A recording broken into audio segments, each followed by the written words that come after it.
Let's go!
Not over. Hey, everybody. It's not Wednesday. It's actually Tuesday this week. Welcome to another episode of Indie Comics Relay. I'm your host, Keith Gleason, creator of the Mighty Mascots. With me, as always, is my good friend and creator of Surrounded by Death, Johnny C. What's up, buddy? How's it going, my man? What's going on? Day early, man, this week. We were, I think we were originally scheduled for tomorrow night, but tonight's guest had hit me up over the weekend and said, hey, I realized my Kickstarter is going to end Wednesday afternoon instead of Wednesday night. And I'm like, okay, let's see what we can do. So I contacted you. Tuesday was open. So here we are. We're doing the show right same time generally, but a day just early. A day early.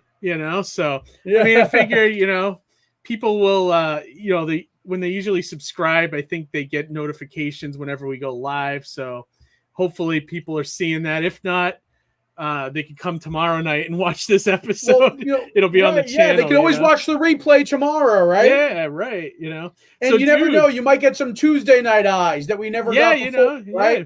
So you might see some new faces on here. So, dude, I know you had a packed weekend, huh? Crazy weekend.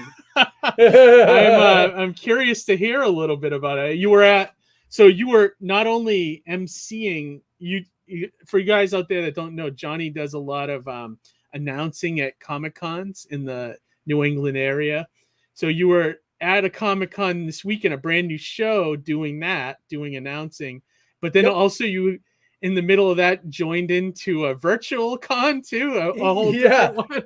So I was actually triple booked for this past weekend. I was supposed to do Saturday morning con tunes, which I had to decline because I was already contracted to be in Poughkeepsie, New York for Mid-Hudson Comic-Con. But Imbian Con, which is a virtual show, which we actually participated in previously, I believe. No, it was I'm sorry, it was me with the Battle Wounds. No, it was fellows. in one of those chats or something with you. Yeah, I think you did an after con event, and I think that's where I was thinking. But they had the virtual after con event, so I attended that from my hotel room, and I did a panel in the middle of the day during the convention at Mid-Hudson. So I snuck away, found a little kind of corner of the show where it was a little bit quiet, and I moderated a little writers panel with a bunch of really cool creators. That's awesome, dude. That must be so crazy trying to juggle all that. Like, Well, did you have to set that up with the promoter to make sure that you had that time off? And I mean, they weren't thrilled that I was kind of spreading myself. But it was only an hour, right? You're only gone. It wasn't that long at all. I had a little bit of a technical difficulty because the spot where I chose to set up did not have power for my laptop, even though I was fully charged. Okay. So I actually pushed StreamYard to the absolute limit. And it actually carried me up until maybe about 5 minutes left we had in the panel. And it was amazing to see StreamYard actually adapt and like help save battery as it tried to also keep me online. It was awesome. Really? Oh yeah, it's an incredible software. I mean, the stuff you can do with it is amazing. Yeah, awesome platform. And then awesome. I was just gonna say beyond that, I had revisions on my Cthulhu 3 script that were it's due tomorrow. So I had kind of that in between, and recently I had a few hard drives go down where I recently purchased replacement 18 terabyte drives to go into my server. So on the personal side of things, I was doing that as well.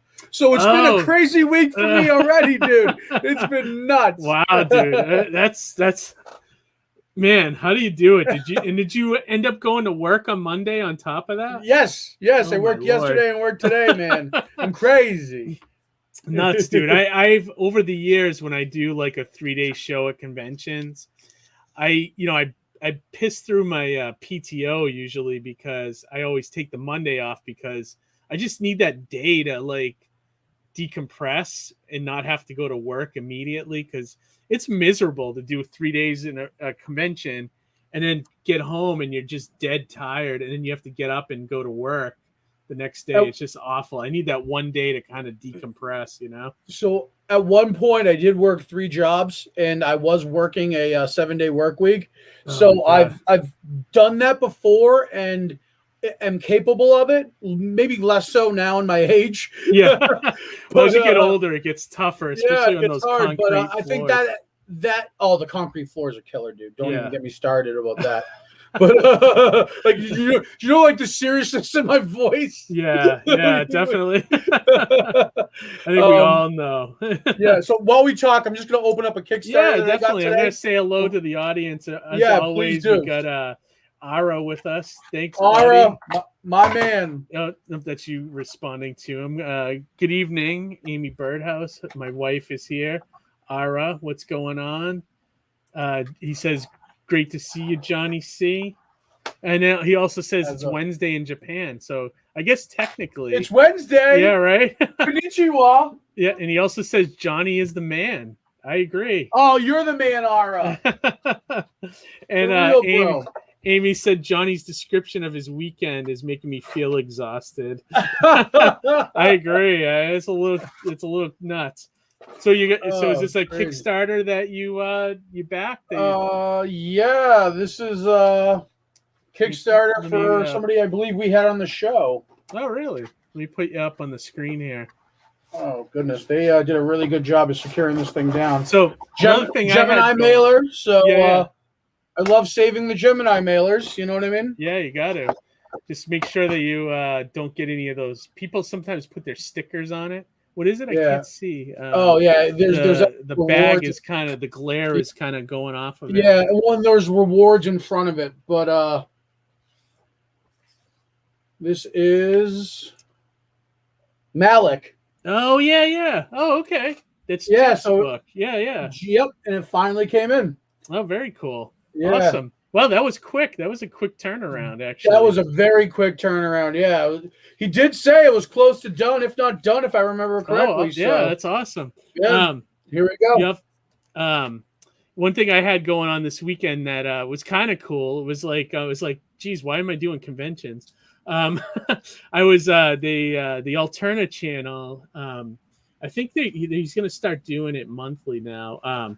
It's like they do an art auction the last Saturday of every month, and I haven't been able to do the last couple because I've been at conventions or I had something going on. But I did this one this weekend, and wasn't bad. I cleared about $150 just selling like I did a sketch cover. I actually pulled out my pens and pencils, and I actually sketched something for the first time in like 5 years.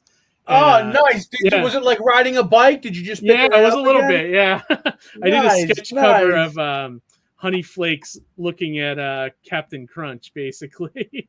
And I sold that on there. And then I just sold a bunch of like stuff from the campaign that I had, like the Giarusso variant cover and things like that. And it was like the show went for like 4 hours, and within those 4 hours I made $150. I'm like, dude, why am I doing conventions? Let's do these. I mean, you didn't even have to leave my house, so that was kind of fun. That's the nice part about it. You can do it in your boxers. Yeah, exactly. So like, but it's, it's different. I love going to the cons just to meet people and walk around and buy stuff myself. So it's kind of like one of those things, it's like you do it because you love it kind of thing, Of course. But yeah, let's start bringing in our guest tonight.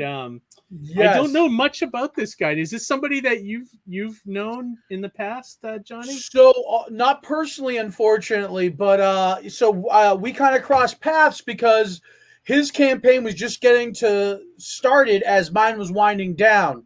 So when you launch a campaign, those people who launch kind of like surrounding you, you kind of start to like, cross paths with virtually. So that's kind of what we did. And he reached out to me, I believe, looking to get onto the show to kind of promote for his book. And, sure enough, we finally were able to squeeze him in. We had to shift to Tuesday, but we made it happen. Yeah, definitely. So I'm curious to get to know this guy. Actually, my wife has one request. She wants me to show the cover. So let me see if I can find it real quick. I am wildly curious about this book because I feel just as seen as I do possibly attacked. I don't know. Because I'm very much a man child. So I'd love to learn more about it. I even feel like I look like the guy. So I need to know more about this book. Yeah, definitely. And before we go, this is the cover my wife wanted me to show. Yes. This is awesome. The cover I drew over the weekend. Like wasn't bad I haven't picked up a pencil and pen, pencil for like at least 5 or 6 years since I did the last issue of Swamp Tales. Oh, thanks, man. I got a very cartoony style, so trying to draw realistic is kind of tough for me, but I think I nailed his face pretty good, No, I think it looks great. Oh, thanks, buddy. I mean, that could even be like a cool, like little print or something, or like you know what I mean? Down the road, maybe do something like that. There's always a possibility there. Yeah, I love it. But yeah, I just wanted to show that. She said to put it up, and I gotta listen to the wife sometimes there. Yeah. So without further ado, let's bring in tonight's guest, Nandor Fox. Nandor Fox Shaffer? Shaffer? I'm horrible. No, Shaffer. Yeah, Shaffer. You got it. Yeah. Thanks for joining. Yeah, there's us, so many different ways to spell it. No, thanks for having me. Yeah, guys. no, I'm glad I'm so happy to be here. Oh, thanks. Yeah, we're happy to have you, and I was glad we were able to do some finagling and be able to be on tonight to help you out. Yeah, because we get to celebrate tonight, Yeah, right. Yeah. I saw that you hit this is an exciting day. We can push for some stretch goals or whatever, every minute counts. Yeah, definitely. That's right. So one of the things we always ask our guests right up at the beginning of the show, we like to start with the origins. Was there like a comic or a TV show or a movie or even a cartoon when you were growing up that kind of like put you on the path to wanting to be a writer in comics? Can you draw a comparison to anything?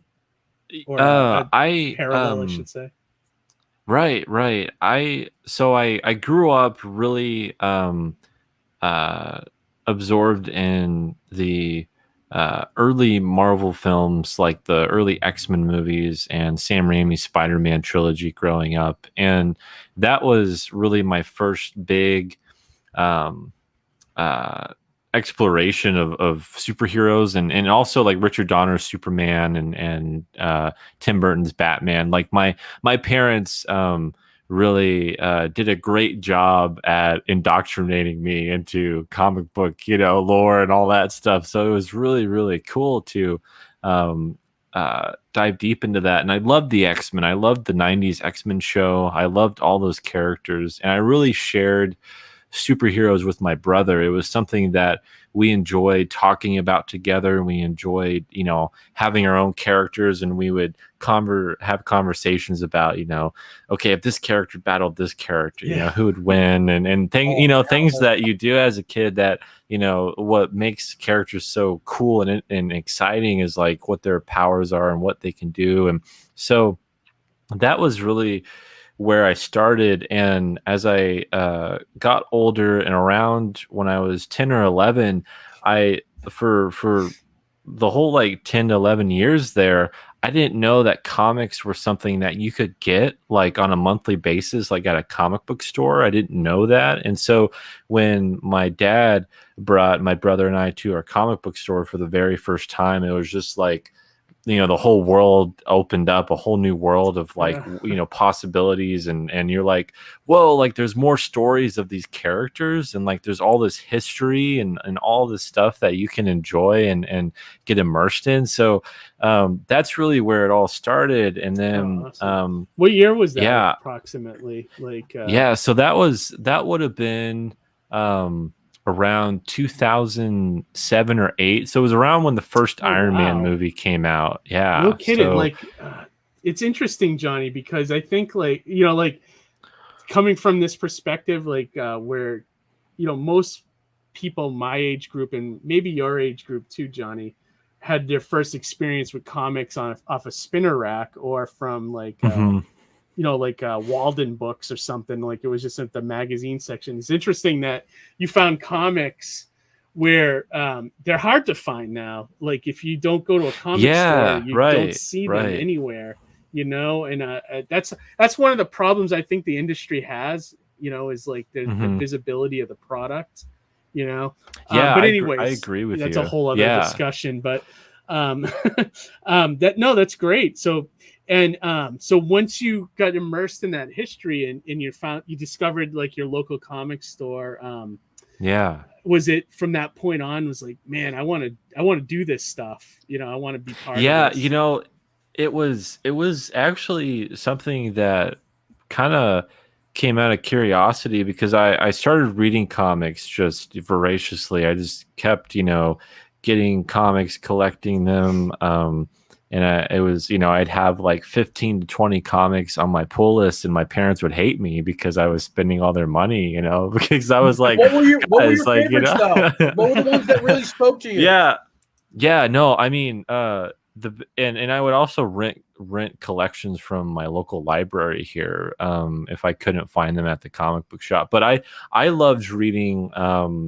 I got in at the time when Ed Brubaker was on Captain America, and that was one of the biggest influences on me. Yeah, I when I saw that Captain America died, I was like, now wait a second, how, like you can't do that, like that's impossible. You can't kill Captain America. And as a kid, I'm like, whoa, like there are consequences to these characters, and it was really interesting because it was something that had never been done before. And then I fell in love with Bucky becoming Captain America. That was something that stuff. as a new reader, it was a perfect jumping on point for me, because I was starting with this new Captain America, and so it was like this perfect time. I have that figure too. And I love that too. It's funny that you mention it, because like if I can timestamp it right, that was like Warren Ellis on Iron Man with the Extremis armor. I believe it was like Thunderbolts with Red Hulk, and Red Hulk itself, like all that stuff was kind of emerging around that time frame. And like I was very fond of that era of comics as well, and it very much reminded me of some of the 90s stuff that I loved a lot too. So I can see generationally how it's very cyclical, and that's a great jumping on point for you as a comic fan as well. And like Straczynski was on Spider-Man, That's right. And like soon after that, One More Day. One More Day. The story everyone everyone hated that, John. I loved it. I loved Did you it. really? I loved it. Did you really? Now it's the basis for the movies. I mean, come on. No, I think honestly, I'm glad, because I'm one of the few people out there too that, and see, I didn't read it right when it came out. It was something I got to later on, but it was a story that, looking back on it, at the time it was something, that it was this big event, but like looking back on it, I never really saw just why everyone was so frustrated with it, but that was just me looking back at it, and I wasn't there, so that's the Brand definitely New Day there. stuff, or the right, and see that stuff. Yeah, and that's when like they made Spider-Man come out like 3 times a month, and I was just like, I can't afford that. Like, Yeah, that's right. crazy. Yeah, that's when you're first like, what the heck's the comic industry doing here? Trying to Yeah, I was like, get more money. what? You know? Yeah, and Well, and and the funny you thing know, you were saying about Cap when they killed him too, when and was that your first time experiencing like the lame way that they brought a character back from the dead too? yeah, it was. It was. I was And like, that was how one of is the this most possible? ridiculous like comebacks ever. Was like, wasn't he like unhinged in time? I was like, he was shot with some gun that unhinged him from the Yeah, timeline. It Sharon was some Carter weird, shot like, him with yeah, with like a time bullet or something yeah. in it. He was so Yeah. bizarre. Love time bullets. Time bullet.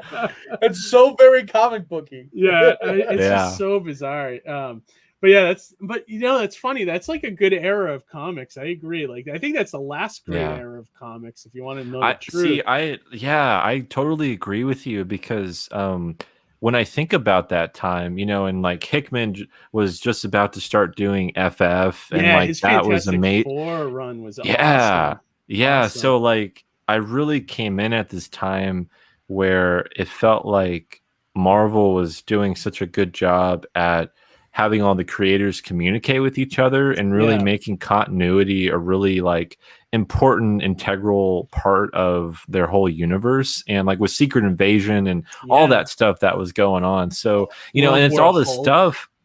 Yeah, Yeah. World War Greg Pak on World Incredible War, Hulk yeah. was amazing. Yeah, Yeah. I love that stuff. And it's really cool because you know, I got in at that time, and then we look at the MCU and it's like they're taking from all of that stuff that happened around that time of comics. And so it's really interesting, and I'm really happy that I was able to get in at that time because I can, even though I'm really young, I can say like I was there when like that actually, you know, I was there when the Winter Soldier was first created, you know. Yeah, right. So And you you remember know, a lot Miles of fondly about Morales, all that yeah, stuff happened. yeah, Then. the Did new you read any of the Ultimate Ultimate stuff. books? Yeah, I was gonna say, did you read the Ultimate? Oh, the Ultimate books. Yeah, that was around that time. Ultimate totally. Spider-Man, all that stuff. Yeah. Yeah, the Ultimate Universe stuff was really cool to me. I loved seeing that and seeing the modern take that they were going for with that stuff.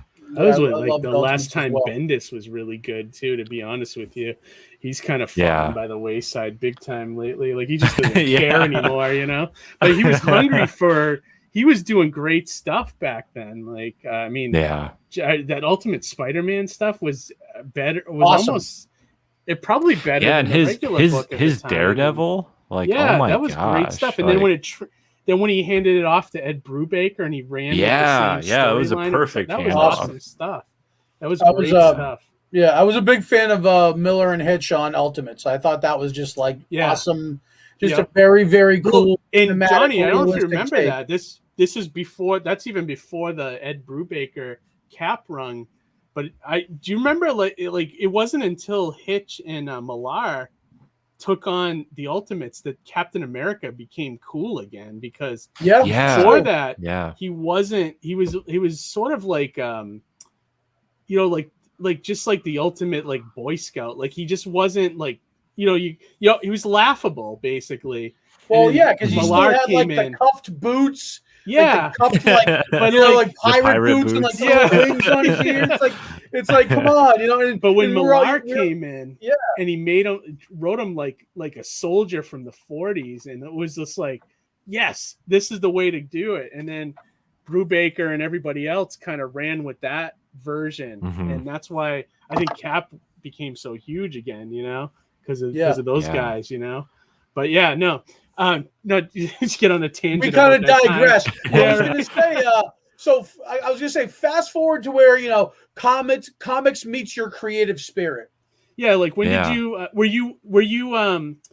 were you a writer before comics? Were you trying to do novels or anything like that? No, really, like comics are the first thing that I thought I could start creating and start doing stories for, because around when I was 13 or 14, I started to write blogs and reviews on like my favorite comics or movies and different games I was playing and things like that. And I really enjoyed writing. I really enjoyed finding words and trying to articulate my thoughts into an article or a blog. And because I've never been a great speaker, and so that really helped me as a kid and as a teenager to put my thoughts down and have people hear what I was saying. But the thing is, as I kept doing that, it started to get really stale. Like I didn't like being a critic, and I didn't really like writing about other people's stuff. And it came to the point where I was like, I want people to write about my stuff. Like I want to create my own stories and have people talk about that. And I have grown up with comics, and I was like, okay, if I were to write a story, if I were to really get serious, and this is when I was about 17, 18 years old, I had just finished high school, and I was like, what would I do? Like, what would that look like? And I came up with the idea for Seasons. And so that was my first series that I've been working on, and I'm still working on now. But so that was at that time. And then from then on, I've just, my love for writing comics and journeying into how to write comic book scripts and tell comic book stories has been this ever evolving thing.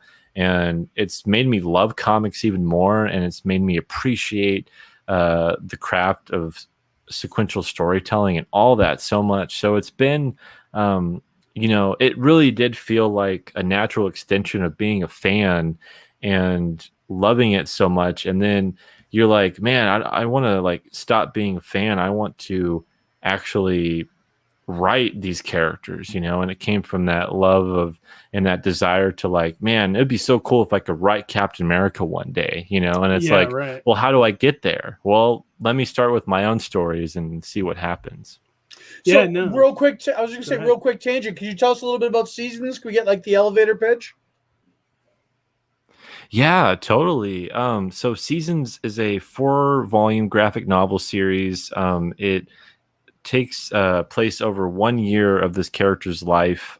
His name's Fletcher, and it's a grounded superhero, supernatural story that follows him through 1 year of his life. And with each passing season, his abilities change. He has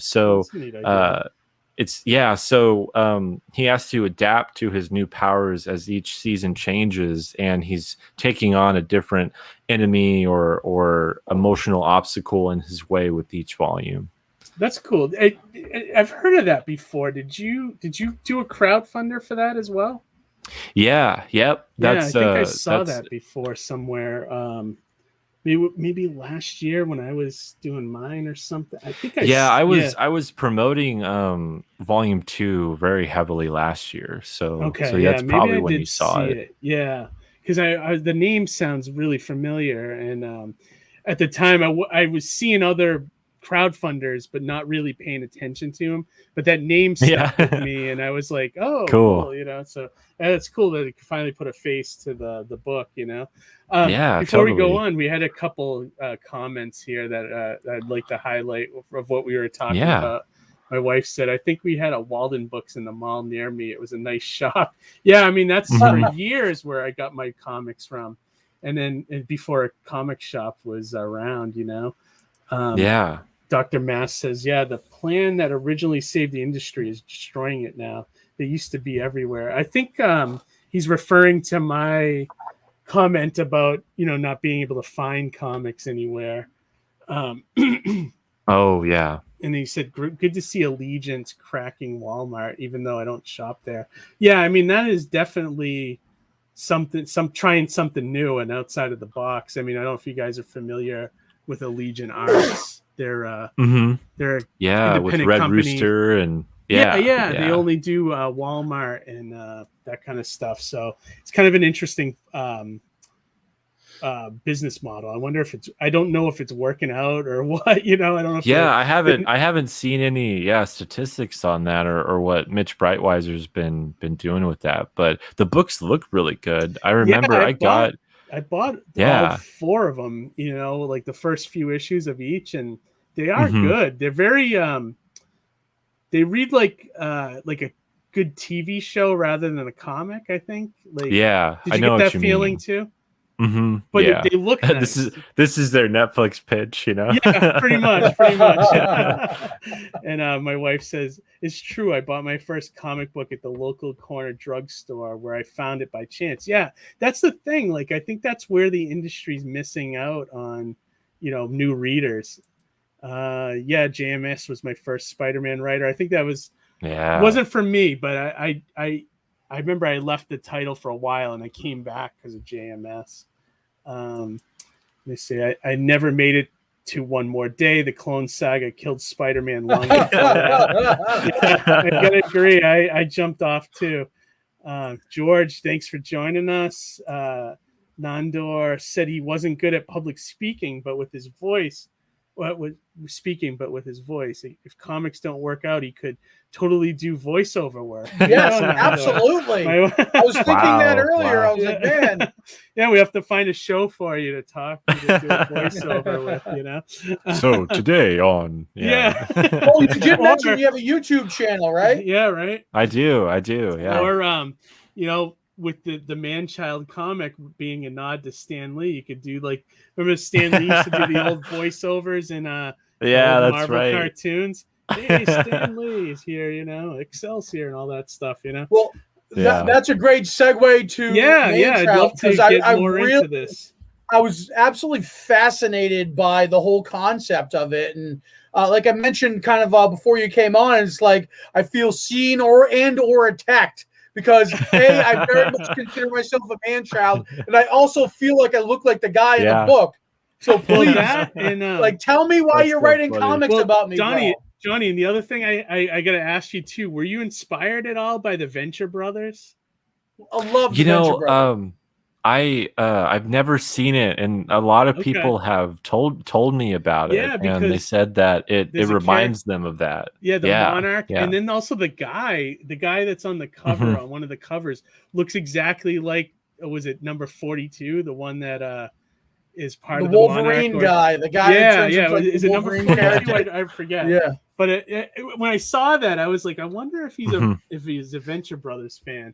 But yeah, so how did that's awesome? And it's different enough that, you know, it just looks like an homage to it. You know what I mean? Right. So how did this, before we bring it on the screen, how did this I need to hear all about it. Come up?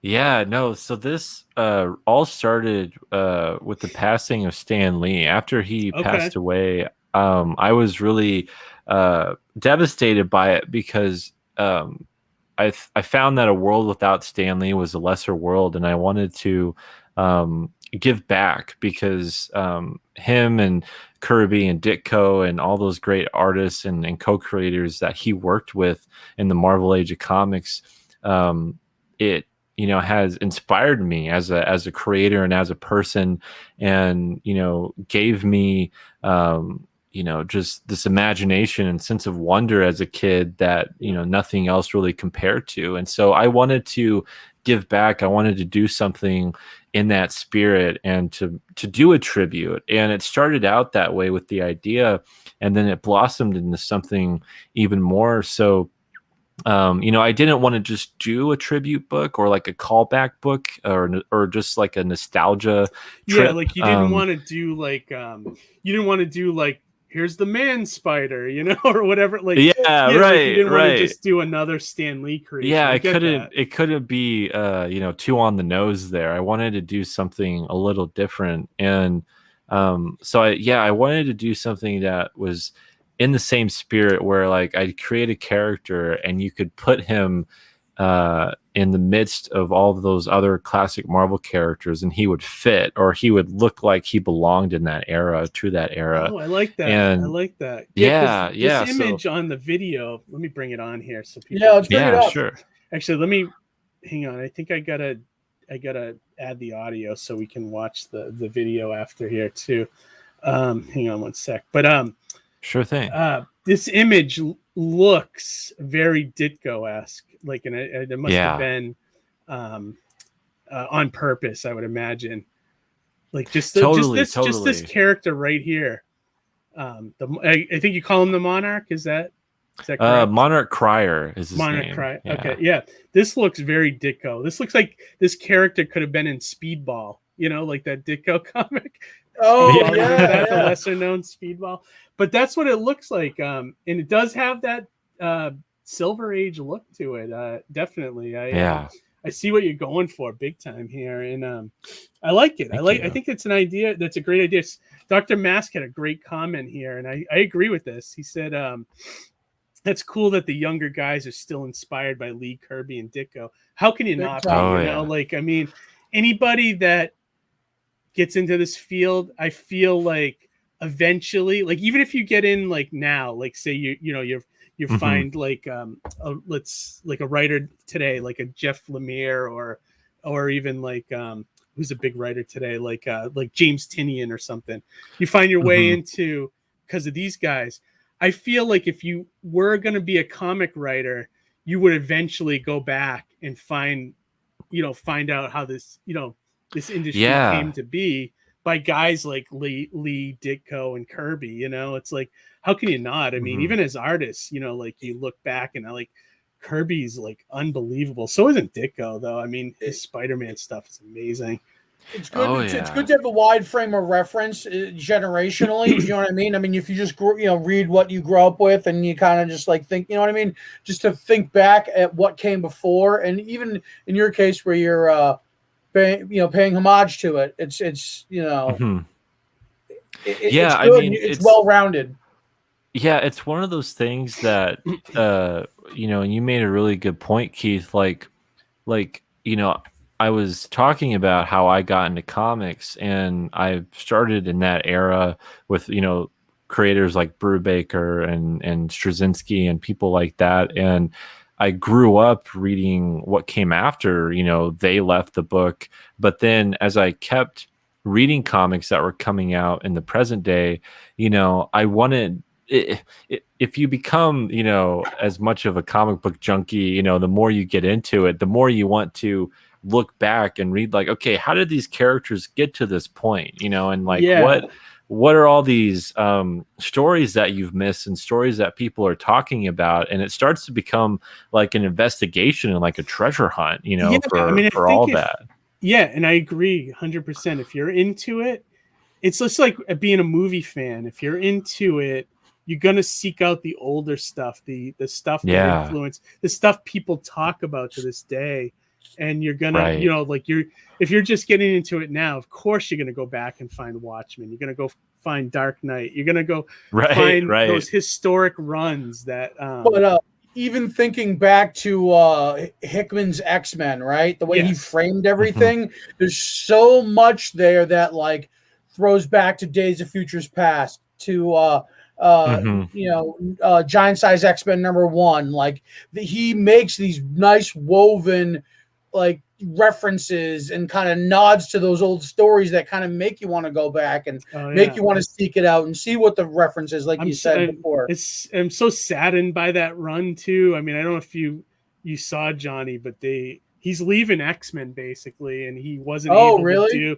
Well, he had like a whole Act 1, Act 2, and Act 3 that he wanted to do with the X-Men stuff, and all the stuff that happened from House of X to Powers of X to now was supposed to like move over to Act 2 about a year ago, and all the other writers wanted to stay within the Act 1 stuff, and he wanted to kind of move it along to another area, and I was like, kind of stinks, because I would have loved to seen what he was going to do for like phase 2 or phase 3 of his storyline, it's like it almost so much. Sorry, go on. Oh yeah, no, I was just gonna say real quick that it's almost like it became it became too popular, too big for its own good, where they were like, all the writers were like, this is too much fun to play with, you know? Yeah, right. Yeah, It you're right. buckled And beneath that's the itself, thing with essentially. Hickman, though. Hickman is so friggin' out there with his Yeah, writing, he's you know? he's always like he's always 2 steps ahead, you know, and Yeah. everyone's trying to catch up with him. Yeah, definitely. It's I all feel- right. He'll go on another book and do something very similar. Or Yeah, probably like I'm repurpose those still like ideas. really, really excited for Inferno. Like I cannot wait for that. That's Yeah, gonna I'm be so curious to see good. what he does with that too myself, Yeah. actually. But anyways, so Yeah, back to back to Man-Child. Man-Child. Yeah. So Can we now run this this- video? Or Go ahead, Johnny. I'm sorry. I was just We're gonna ta- say, can we run this video? Yeah, of course. Let me. Yeah, totally. Let me. Do we have audio, Keith? Yeah, I made sure I checked the audio box. So yeah, Cool. let's take a look. It's a funny thing. Very often I'll Yeah. this and do interviews, and I can't tell you how many times I've gone, let's say, to a television station, and the cameraman, somebody in his 30s maybe or late 20s, will walk over to me. It makes me feel very old, but he'll say, "Hey Stan, gee whiz, I've been reading your stuff since I was 14. Tell me, how's the Hulk doing today?" November 12th, 2018. I was at my day job like any other ordinary weekday. All at once, my phone started buzzing and I was getting calls and texts from friends. They all had the same thing to tell me. Stan Lee died. It was devastating. I wasn't prepared for Stan Lee, a man so instrumental in making my childhood, as well as millions of others, a childhood filled with imagination and possibilities, to be gone.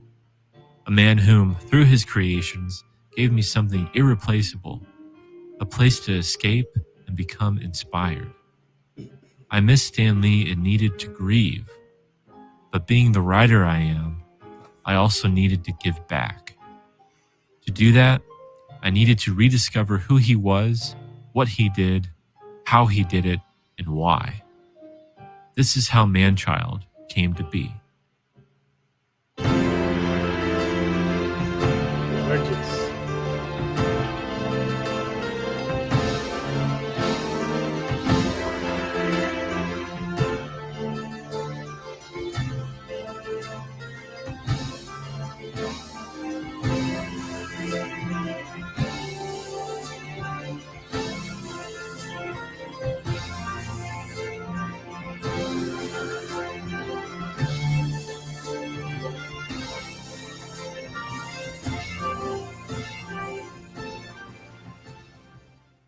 Hi, I'm Nandor Shaffer. I'm a comic book writer. I published 3 graphic novels through Kickstarter, and I am so thrilled to finally bring my new project, Man-Child, to the world. Man-Child is going to be a 6-issue limited series. It is an homage to the Silver Age or Marvel Age of comics, and is a tribute to the work and life of Stan Lee, as well as a commentary on comic book fandom and the beauty and pitfalls of being a child at heart. The series will alternate between 2 storylines. The first featuring the adventures of the captivating Monarch Crier as he battles his arch foe, Professor Pilgrim, and the second featuring Rufus Boston and his friends, all super comic book nerds who are knee-deep in comic book culture. How the two relate are up to you, the reader, to discover. The first issue is 22 pages of action-packed, heartfelt storytelling written by myself, art by Jay Mazar, and letters by DC Hopkins. Man-Child Issue 1 also boasts the extraordinary talents of top Marvel, DC, and Image comic book artists such as Welby, Tom Riley, Nick Pitara, and Eisner Award-winning artist Tony Harris. This is a story about staring directly into the past and holding on to what matters and realizing what's holding on to you. This is a story about not being taken seriously by others like Stan Lee was when he first started writing comics. This is also a story about celebrating the wonder of being a child and the wonder of being an adult. If any of that resonates with you, please back Man-Child today. We have some amazing rewards, including being drawn to the story, getting original artwork, all those variant covers I mentioned earlier. I would truly love your support in making this really special project come to life. Thank you so much for watching. Very cool, Nandor. Yeah, this looks great, man. Love it. Dude, how'd Love you get it. Tony Harris to come on and do Beautiful a artwork. cover? I love Tony Yeah, Harris. yeah, no, I mean Tony Harris is just a marvel in itself when it comes to his ability. And I loved his work on Starman and Ex Oh my Machina God. with Brian K. Vaughan. Yes. Yeah, I mean, Two that's friggin' just like awesome some of runs. and that was a big reason why I wanted to reach out to him, was because Starman is all about legacy. I mean, that book, that entire series is about, you never see this is why I love the book. You never see a comic series that's got a beginning, middle, and end, but it's also the start. It's the career of a superhero from beginning to his end. Yeah, and you never see totally. that in books, and just a love of everything in the DC universe in that title too. Yeah. Just awesome stuff. Totally. And that's that was a big, as I dived deep more into that, because that was something that I started reading recently and getting into recently. It was one of those runs that everyone talks about and that I didn't grow up with, having it be in the 90s.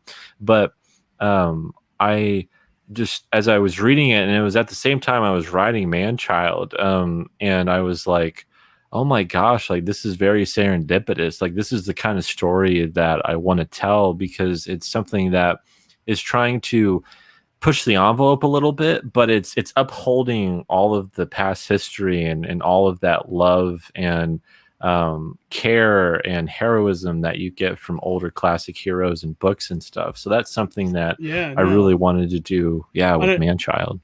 On a side note, just to geek out about Starman for a second, have you been watching? Have you been watching Stargirl? No, I've really wanted to. I've heard really good things about it. Yeah. Well, if you're a fan of that, like a fan of Starman, the second season, James Robinson's doing some writing for it. Second episode in. Shade. The Shade is in the second episode. Oh, that's awesome. Yes. Because how cool was that character in Starman? Oh my gosh, character. Like he's becoming like the most fascinating thing, like about the story. Like when you're reading it, you're just like, who is this guy? He's awesome. Yeah, definitely. And the actor they got to play him, chef's kiss. Perfect. So, but anyways, so how did you just message him out of the blue and see if he was I'm curious. I'm really curious. Yeah, I feel he's like one of legend. those. Yeah, it's one of those things that I saw just out of nowhere. He posted that he was going to be opening his commission list soon, and he hadn't done that in a very long time, and I hadn't seen that. And I was in the process of working on the first issue of Man-Child, and I was wanting to do variant covers for this book because I felt like it was just an important part of doing a first issue, and also it's a very collector's comic book thing to do, because this book is such about fandom and about like celebrating what it means to be a fan. And so I wanted to reach out to my favorite artists, and he's one of them. So I messaged him and I was like, hey, I'm doing this Kickstarter for my new book. This is what it is. Here's some preview pages. This is the image I have in mind. Is this something that you would be interested in? And he was all for it. He was on board, and I was just like, oh my gosh, like what, like that's fantastic, this is a dream come true. I actually have I'll show it to you real quick. You have the original? Yeah, I do. I do. Full screen, Keith. Yeah. So wow, look at that right up to the camera. Oh, sweet. Wow. That is awesome. That thing is awesome. Dude, I mean, doesn't get much better than Tony Harris. I mean, he's awesome artist. Like, I mean, it just Ex Machina and Starman are two of the best runs. If you guys have not read those, they're amazing. Oh yeah, totally recommend it. But yeah, and I saw these other three artists too. You got for the covers. This guy, Selby. I've never heard of him, but his artwork. This reminds me of like a Alex Ross kind of. Is it like very painted style and? Yeah, so that's really cool that you mentioned that because so he is an upcoming artist and he's done a few Marvel titles, but he just got done doing Marvel's X with Jim Krueger and Alex Ross. So it's that prequel series to the Earth X trilogy. That guy. Okay, yeah, I read that. Yeah. Okay. Yeah, I can see that now. Now that you said that. Okay. Yeah. So that's his work there. What about these two guys, Tom Riley and Tom Riley reminds me of Mike Allred. I get like Madman vibes, bit, right? Yeah, that's awesome. Yeah, I love Madman.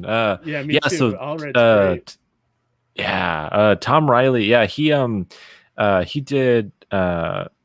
What's really cool, he just announced that he's going to be doing the new Thing series for Marvel Comics. Okay. I don't know if you saw that. Yeah, but that was announced that comes out in November. Yeah. Cool. And he did Marvel Snapshots, X-Men, and he did an Immortal Hulk issue recently. So he's been doing some more fill-in issues, but he's one of those artists that you gotta keep an eye on because he has an amazing style and he's really on to bigger and brighter things. Much like Allred, it's a more simple style, but it's well done. Like dynamic, proportions are correct. It's deceptive on how like you said, it's very deceptive on the simplistic, but it's laid out well. I love that you have both aspects of the book kind of showing up here in the cover, right. Which is great, you know. And then this guy looks familiar too, like this artwork. I can't quite place what he's done, but it looks familiar. Have you did you guys read Manhattan Projects by Jonathan Hickman? It. Okay. Yeah. Yes, I read the first trade. Okay. Yeah. So Nick Pitara, he worked on that book with Hickman, and he also worked.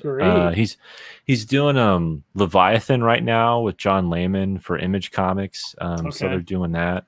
Cool. But yeah, very cool. You got some powerhouse talents here, man. That's great. Yeah, man. Yeah, these are all the different covers that people can back in the campaign. Mm-hmm.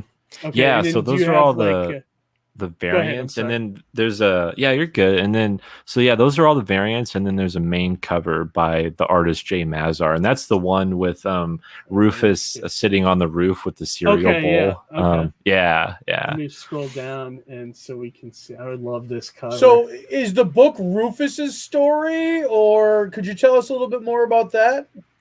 Yeah, no, it is. It's so it's two stories being told simultaneously, and so this is the you're going to be main cover. Yeah, that's the standard cover by Jay Mazar. This. So superheroes as you once knew them. That's great. Yeah, yeah, that's a little jab, but at the same time, just kind of looking at how heroes used to be in that era. Yeah. You're speaking directly to Keith.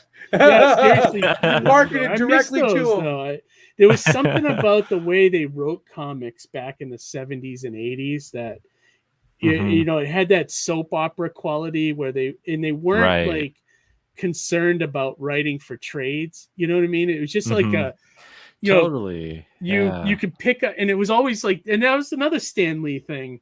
Stan Lee always said that, any comic that someone picks up you should be able to read it like it's their first issue ever. And you could tell his Spider-Mans were totally written that way. They always had the long running threads, but they also had if you just tuned in for that issue, there was always a villain fight, and I missed that kind of the way comics were written. And there was always they would even, have a page or two of this is what happened in the previous issue. So it would catch you up instantly of what's happening. Or if there was something going on, they could kind of catch you up in a paragraph or two, And, They don't do that anymore. And I my comic, Mighty Mascots, is a throwback to this kind of stuff too, because I write. I always, when I pitch it, I tell people it's Saturday morning cartoons, but it also is meeting Avengers comics from the 80s or X-Men from the 80s. It's that kind of storytelling that is missing in comics today. Everything's kind of you know, and as much as I love Hickman and I love Brubaker and guys like that, they when they write comics nowadays, there's like they don't worry about action, they don't worry about, you know, like, you know, certain elements that are missing. You know what I mean? It's almost like you're reading a novel with images like attached, you know. And if like when they get to it, they think they're fucking Alan Moore or something, you know. Well, eventually there's action, but it takes maybe 7 issues before something like that'll happen, you know. Yeah, it's always a slow build up. It's a slow build up, and it's like if you looked at that in terms of like going to the movies, like say you went to Avengers Infinity War, and that happened as a movie, you'd be rioting. You know what I mean? Like, you know, you'd just be pissed that there's no action in the movie. You know? Yeah. I don't know. It's just my pet peeve of mine with modern comic writing. But anyways, what were you? Go on. What you were telling us about this? You know?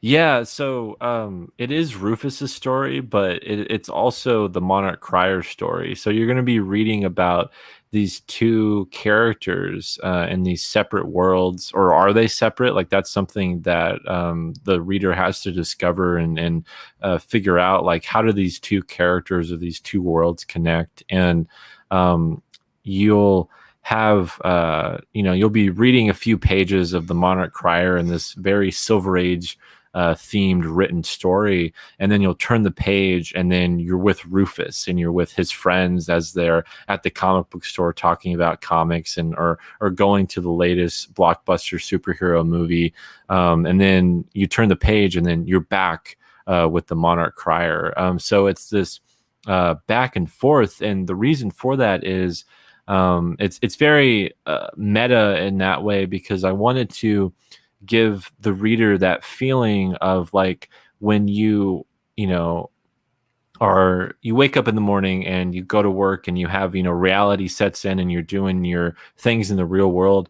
And then you get home, you get down, you sit down on the couch and you maybe watch a movie or you go to the theaters or whatever. And you're instantly transported, to this other world and this fantasy. But then the movie ends, or the comic book ends, and then you're back to reality. And that's how the story is being told in that way, so that you're always like going back and forth and back and forth. And that's how it is as fans and as people that love being absorbed in these stories. It's always that, balance. It's a great concept. Whereas today, when you read a comic, it's like what's happening in the comic is the same thing happening in the real world. So it's exactly. You know what I mean? You can't escape. Yeah, you can't escape.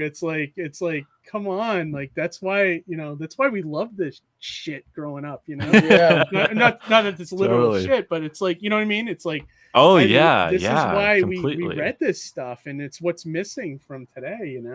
But I love that idea. Like I don't think I've ever seen anybody kind of tackle that kind of like because we all know that, we've all experienced that, right, often like you buy a stack of comics, it's like, all right, I'm gonna disappear for like an hour reading these books and just take your mind off everything, but this is great. I love anything with like flying like robots, and this is great stuff.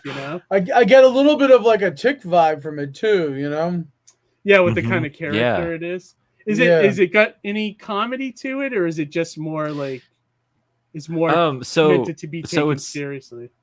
Yeah, the superhero parts of it are more like a classic serious type of superhero story, but the Rufus parts of it, the modern day stuff, is actually pretty comedic. So it's a balance between that and it definitely is the most the most fun and the funniest book that I've written. It's not, I wouldn't call it like a humor like genre. Like it's very humorous, like it's not but like you're not going to picture like a Deadpool comic or something. Right, like right. It is lighthearted, and it has a lot of those classic elements, and the way the characters speak and how everything's kind of described has a lot of that spontaneity and that pop to it.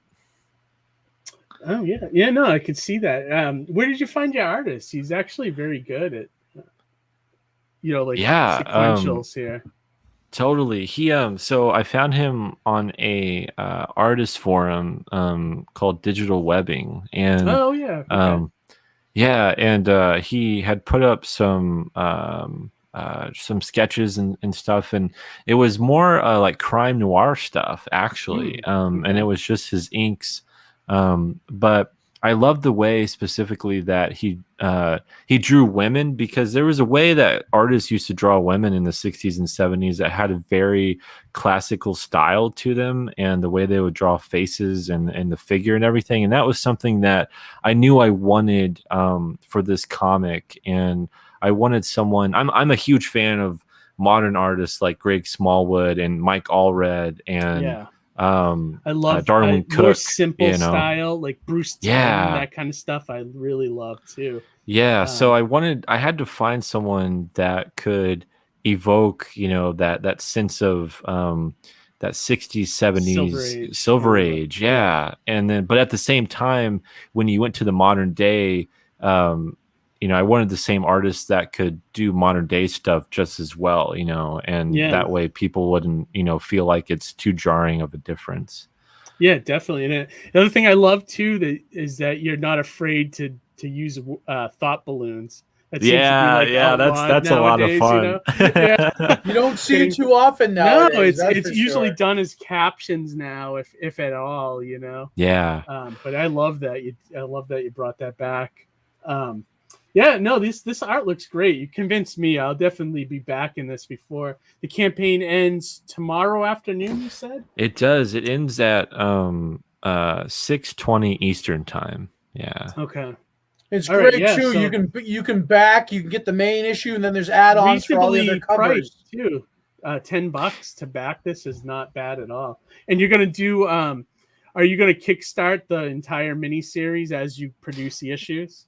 Yeah, I definitely am. So I'm actually writing the final issue. It's going to be 6 issues, and I'm writing the final issue right now.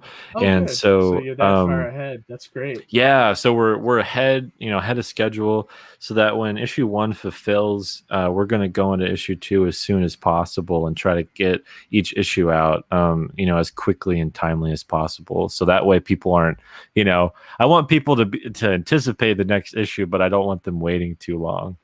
Yeah, so, no, that's awesome. Do you fully plan to kind of manage this to yourself, or do you have expectations to possibly bring it to a publisher someday?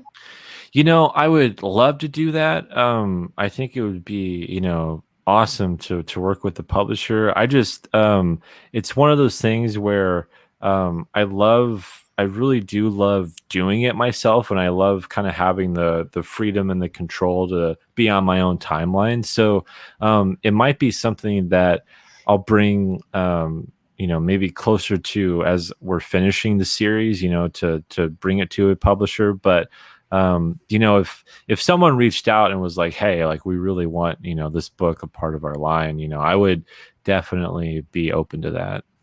Very cool. Yeah, definitely. I mean, it's definitely good enough. I mean, just from scrolling through, I really like what I'm seeing here. And the perks look great too. You can get drawn into the book. Yeah, you can get original pages for $200. That's not bad at all. And then I saw that you this is great too. You can get your whole collection of your past work. Right. Yeah, so if anyone's interested in the other books I've done, they can get them all there. Very, very cool. I'm interested. I might have to switch my pledge. I don't know. Like, I got to see if I can financially manage it, because I'm interested in seasons. In the old stuff. Let's say I can't get it through here. Do you have some place where I can go to scoop seasons? Is there like a website or something? You can. I do have a website for the book. It's called seasonsthecomicbook.com. And you can reach out to me through there, or you can always just message me and I can send you a book for sure. Cool, man. That's great. I love that you have all the variants there as add-ons too. You can be very selective of the ones you like, the ones you want. Yeah. So like if there's a cover that you want, or you want multiple covers, you can choose which ones you want, and that way it gives you options. Yeah, I was torn between the Harris and the Welby one, and I went with Welby. Okay, so Yeah. people can contact you here if they want to purchase. Mhm. these. Yeah, that's how I Sure. would prefer people, to just contact me there, and we can work out all Very the cool. logistics. Seasons Awesome. looks pretty cool. I might reach out on that one soon. Yeah, no, I Awesome. like the idea of that book. It sounds a very, Yeah, very same. cool idea. Yeah, no, this looks great, Nandor. I wish you Thank luck. you. I mean, I think you have a great product here, and it's right up my alley with the kind of books I grew up with that you don't see much in today's landscape. Unfortunately. Right. I mean, there's always good books, no matter what era you're reading. It's just Totally. it seems like totally. nowadays it's harder to find those books. Yeah. There's some great. I've comments. noticed, Oh, go ahead. my pull list has, dwindled over the years. I would get 15 to 20 titles or more. But Yeah. now, it's less than that. And I've just noticed that, I mean, my tastes have definitely changed, but I think it's definitely a product of just where the industry's at right now too. Yeah, I agree. I think the industry is very fluid right now. It's just kind of ever changing. It's there's like this weird balance between digital and waves of variant covers Right. and now that things like that. That Substack it's just is coming into Substack.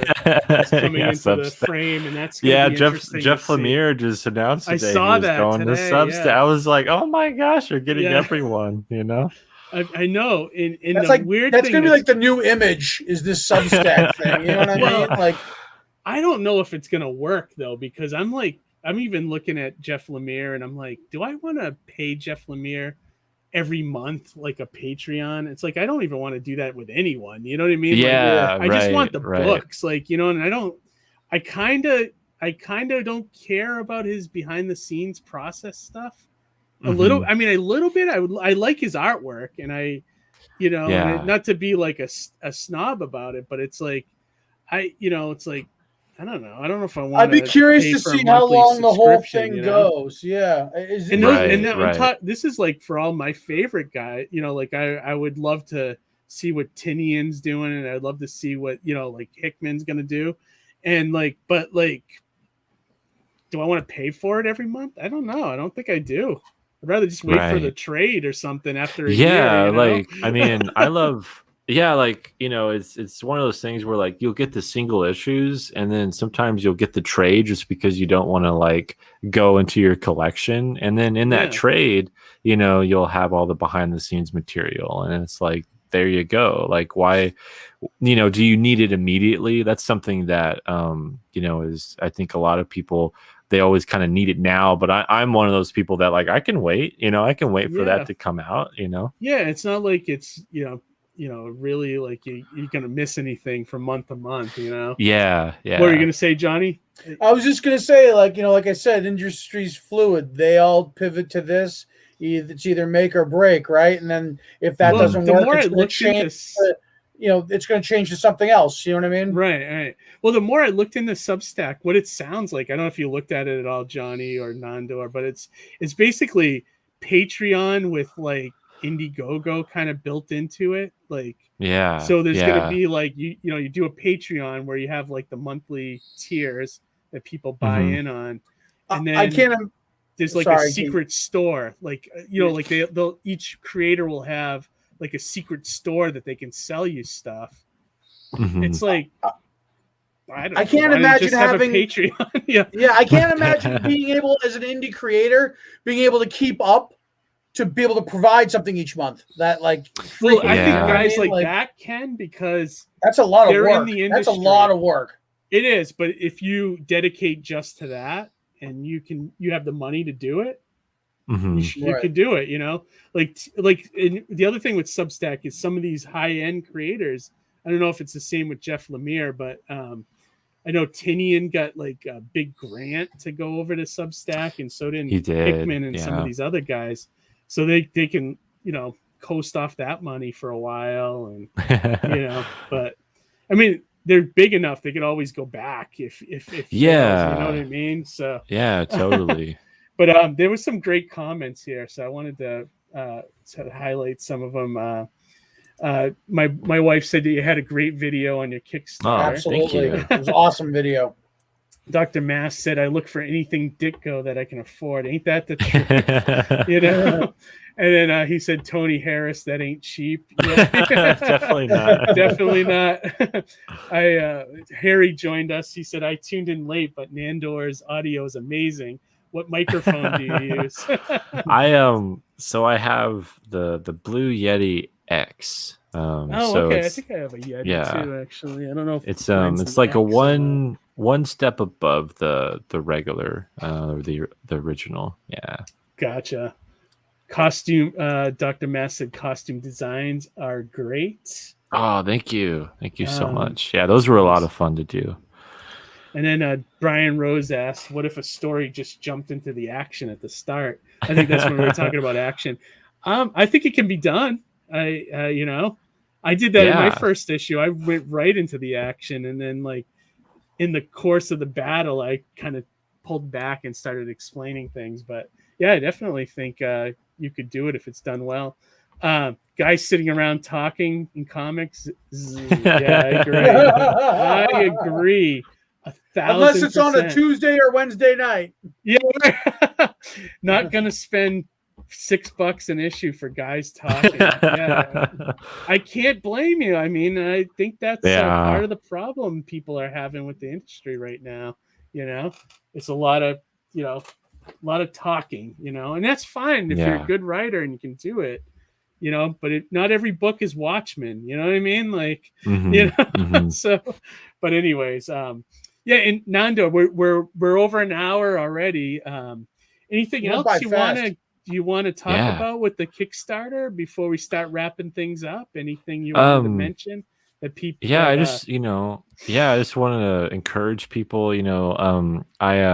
There's only 20 hours left. It ends tomorrow, and it is, like we pointed out, highly affordable. You can get all those different covers if you're a fan of those artists for the book.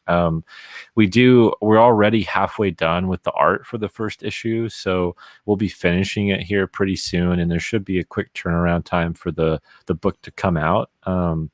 And I do want to encourage everyone to definitely go to my YouTube channel and subscribe to it, because I'm going to be. Let me show that real quick. Foxhole Comics. And you just started this channel, right? Yeah, I started it in February. Look at this. Indie Comics Relay is subscribed. Awesome. Look at that. Awesome. Yeah, so I do, like, leading up to the Man-Child Kickstarter, I was doing reveals for the different covers, and I was doing streams and talking about it. And I also do different videos on, just comics and things that have happened to me and things that I love to talk about. I have this series called The Art of Writing Comics, where I look at my favorite books and I talk about what I love about them and what I think maybe the writer was thinking at this point with the story. And so it's very analytical in that way. But cool. But yeah, like, it's just a place where I get to communicate with my audience on a more consistent basis. Very cool. I got to ask you, this video caught my eye. So what was the greatest Superman story we missed? Well, that was actually Tom King's Superman Up in the Sky. I didn't read that. Tom King, he's become kind of disappointing to me. Right. I know a lot of people feel that way. With like Vision. Vision was great. Yeah. So wasn't his early Batmans too. Like, I think the turning point for me with his Batman stuff was, I think, in the late 20, like right after that big storyline he did, the War of Riddles and Jokes and Riddles. After that, his run really took a corner and just became really boring for me. And I don't know, I just lost interest. And then I tried reading Heroes in Crisis, and I think I was done after that with Tom King. I just His Superman was good. Rorschach has been really good right now. Has that been good? It seems like I've really enjoyed that, because I think a lot of people have the misconception that he's using the original Rorschach character, but he's not. And he's really looking at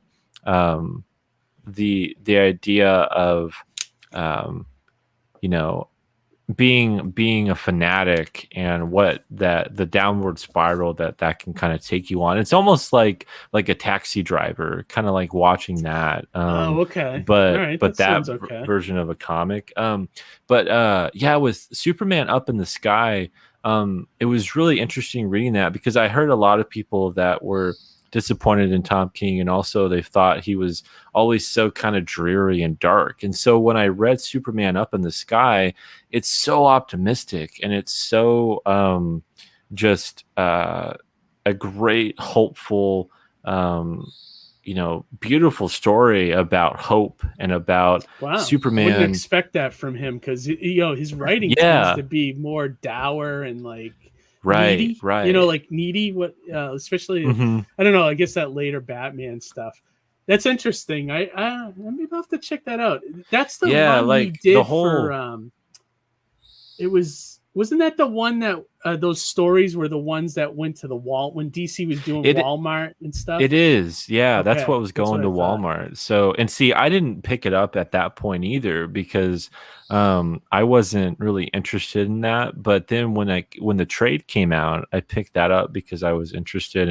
And Andy Kubert does the art, and he's phenomenal. That's like worth it just to grab it for the art. Yeah, it's some of his best work. And what's really the premise of it is Superman leaves Earth to go find this kidnapped girl. So he this little girl that was kidnapped by an alien, and he on his journey to go find her, he runs into all these different characters and civilizations and things that he has to go through to find her. And it's just a really great exploration of the character. I thought he did a really good job with it. Very cool. Yeah, I think one of my like hidden gems was that All-Star Superman that Morrison did. Yeah. That.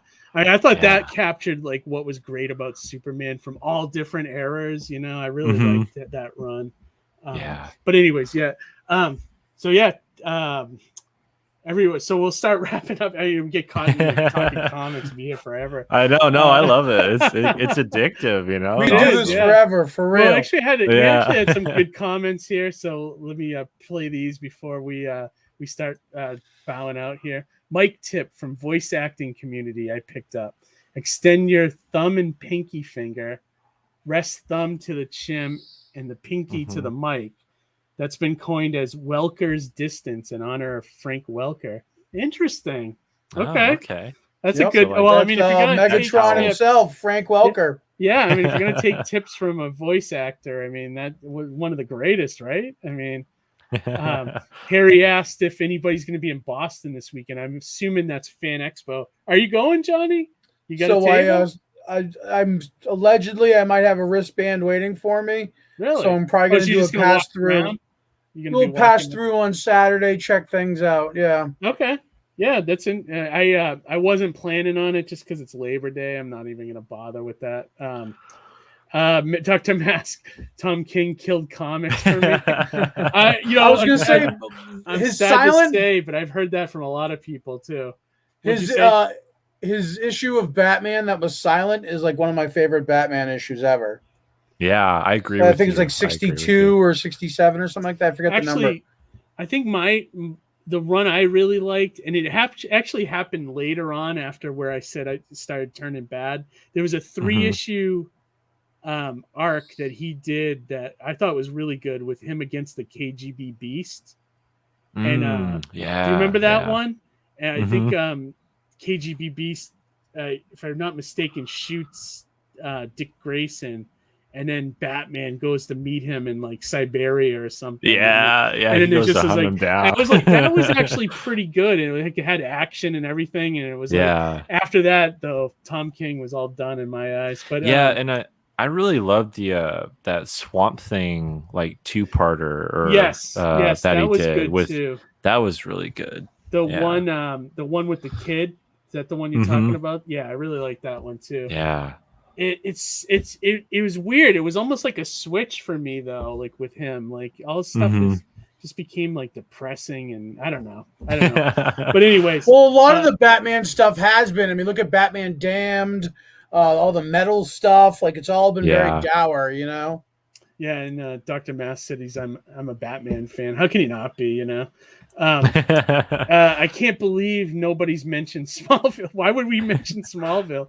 I mean, I guess the show, or maybe Superman, because we were talking about Superman. Yeah, you're joking, right, Harry? I mean, the first couple of seasons were okay, I guess.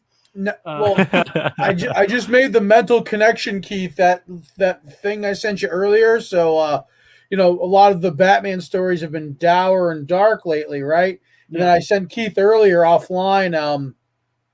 Allegedly, a screening of Matt Reeves's The Batman's already happened, and people are saying it's a very dark and brutal, almost borderline horror movie, and it's almost aligning to some of the more darker elements of the more recent Batman stories. So it's interesting. It's a different take for the movie too, I guess, because they've never really done a straight up horror movie. But yeah, I guess we'll see. You know. I guess we'll see where they go with that. And that's Matt Reeves that did the new Planet of the Apes movies, right? Yeah. I think so, yeah. Awesome. All right, so we're going to wrap up. Why don't we start with Nandor? Please let the audience know where people can find you, and you know, any plugs that you want to throw out, go for it. Good deal. Yeah. I'm on Twitter and Instagram, just it's my name at Nandor Fox Shaffer or at Nandor Fox. So you can find me on there. And I love, if anyone has any questions, you know, I love talking to people and you know, conversating with people online.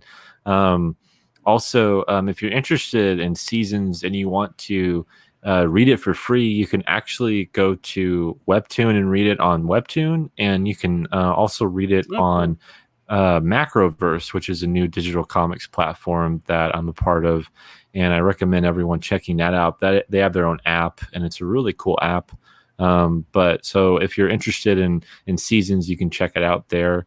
And then I'd encourage everyone to definitely go to my YouTube channel, and I'll be doing streams with my artists and cool things like that. So you can always watch those and you know, come hang out. Yeah, definitely. That's awesome. And check out the YouTube show, and also back Manchild. You got till tomorrow. That's right. Early till to 6:20 Eastern. Yeah. And I'm gonna guess if people miss, I know we're like last minute, and some people may just be hearing about the campaign for the first time tonight on our show. Yeah. Are you gonna do when you do the second campaign, are you gonna go back and reoffer number one with it so that you can kind of build on that audience? I definitely want to do that, and I'm thinking even about possibly bringing it to Indiegogo. I'm not sure, but maybe bringing the first issue separately to Indiegogo, like before we do a campaign for issue 2. So there's definitely going to be. I honestly recommend it. I think Indiegogo is a million times better than Kickstarter in a lot of ways. But the biggest is the in-demand feature. Like right now, if you're on Indiegogo, you could leave your campaign open after it ends, you know, and continue to take the money in, you know. So I don't know. I because I looked at my campaign, like when I ended my campaign, I left it open for about another maybe 5 months, and it tells you from where you pick, you know, how many backers you picked from that point. And I got another 100 backers just by being open, you know? So it's like, you know, it's, I don't know. I think it's a better platform, and I wouldn't worry about the social bullshit that goes along with it. You know? You know what I mean? It's like, you know, it's I know there's like the unwritten rule that you shouldn't do Indiegogo, but honestly, it's a better platform, you know? In a couple of ways, you know. So, but anyways, Johnny, what do you got going on? Any updates on your campaign? So I should be getting the Kickstarter payout this week, as well as some new artwork this week. So that's going to put like the finishing touches on everything I need that I'm waiting on. Oh, and cool. then I can start buying the perks, assembling things. I'm gonna have to open up that stamps.com account, get that little scale. Yeah, wait till you're Actually, just about ready to go and start mailing stuff. Like start Yeah. like a month ahead, I think.